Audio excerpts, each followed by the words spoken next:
আজকে আমরা সিআরপিসি বা ফৌজদারি কার্যবিধি সংশোধন করেছি, অ্যামেন্ডমেন্ট করেছি।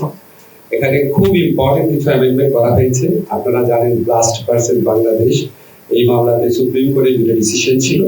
গ্রেফতার করার ব্যাপারে যেন স্বচ্ছতা প্রকাশ থাকে, জবাবদিহিতা থাকে, গ্রেফতারের পরবর্তীকালে গ্রেফতারকৃত ব্যক্তির যেন অধিকার থাকে, এটা দুটা রায় ছিল।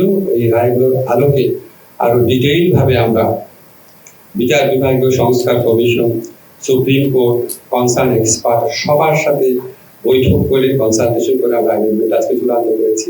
কয়েকটা গুরুত্বপূর্ণ অ্যামেন্ডমেন্টের কথা আপনাদেরকে বলি। একটা হচ্ছে এখন থেকে এই অ্যামেন্ডমেন্টটা কার্যকর হওয়ার পর থেকে যে গ্রেফতার করবে, যে পুলিশ অফিসার, তার ক্লিয়ার আইডেন্টিটি থাকতে হবে, তার নেম প্লেট থাকতে হবে, তার আইডি কার্ড থাকতে হবে। যে ব্যক্তি গ্রেফতার হচ্ছে উনি চাহিদা মাত্র যে পুলিশ গ্রেফতার করছে তাকে আইডেন্টিটি কার্ড দেখাতে হবে, এটা ম্যান্ডেটরি।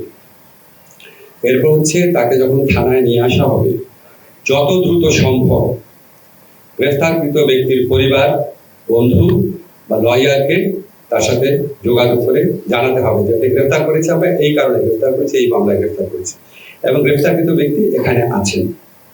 যত দ্রুত সম্ভব করতে হবে এবং কোনো অবস্থাতেই 12 ঘন্টার বেশি সময় নেওয়া যাবে না, এর মধ্যে জানাতেই হবে। গ্রেফতারকৃত ব্যক্তির শরীরে যদি কোনো আঘাতের চিহ্ন থাকে বা গ্রেফতারকৃত ব্যক্তি যদি বলে আমি অসুস্থ বোধ করছি, অবশ্যই সাথে সাথে নিকটস্থ ডাক্তারের কাছে নিয়ে তাকে প্রাইমারি চিকিৎসা সুবিধা দিতে হবে। এছাড়া আমরা বলেছি প্রত্যেকটা গ্রেফতারের ক্ষেত্রে একটা মেমোরেন্ডাম অফ অ্যারেস্ট রাখতে হবে, ডিটেইল তথ্য থাকতে হবে।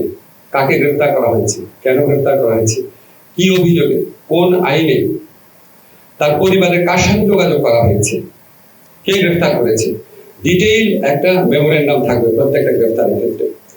আপনারা জানেন আগে সরকারের ফ্যাসিস্ট সরকারের আমলে বিভিন্ন এজেন্সি গ্রেফতার করতো, বলতো আমরা তো জানি না, র্যাব গ্রেফতার করে বলতো যে পুলিশ জানে, পুলিশ গ্রেফতার করে বলতো যে অন্য এজেন্সির নাম বলতো। তা আমরা আইনে বলেছি যেই সংস্থায় গ্রেফতার করুক তাদের কনসার্ন অফিসে গ্রেফতারকৃত ব্যক্তি কেন গ্রেফতার করেছে, কোন আইনে গ্রেফতার করেছে, 12 ঘন্টার মধ্যে কার সাথে যোগাযোগ করেছে, সমস্ত তথ্য সেখানে থাকতে হবে। ধরেন যদি এসবি গ্রেফতার করে এসবির ওখানে থাকতে হবে এবং সাথে সাথে সেটা সংশ্লিষ্ট কনসার্ন পুলিশের থানাতে পাঠিয়ে দিতে হবে।